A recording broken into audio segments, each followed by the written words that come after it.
Giant puffball mushrooms can weigh 48 pounds and grow up to 8 feet across overnight.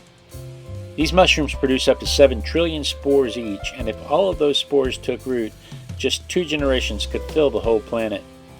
They're so big that when you're walking through the woods, finding an 8-foot wide white sphere on the ground is pretty easy, and it's a pretty good bet you found your giant puffball mushroom then. They're big and easy to spot in the wild, and they're supposed to be really tasty when they're young. When they're immature, their flesh is white and has the consistency of a marshmallow. But once they mature, their meat turns kind of yellow-brown, and they're not considered edible anymore. You have to time it just right. The spores on these things have been used for centuries to stop bleeding. It's not a chemical thing. The spores are smaller than red blood cells, and they're hollow. Because of that, they have a tendency to absorb the moisture and block the space between the red blood cells and stop them from flowing.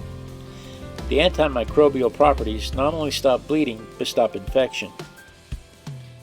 In the 1960s, they discovered that the spores are anti-inflammatory, and they have a substance called calvicin that inhibits sarcoma in mice. They found all this out, but didn't capitalize on it.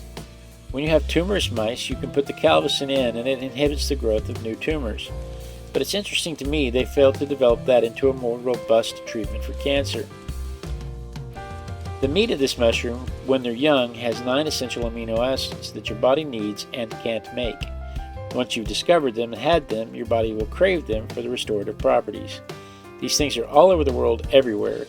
There's temperate regions globally where they grow, and they grow really fast. They can grow to full size in just a couple of hours after it rains, and most of them are usually the size of a soccer ball.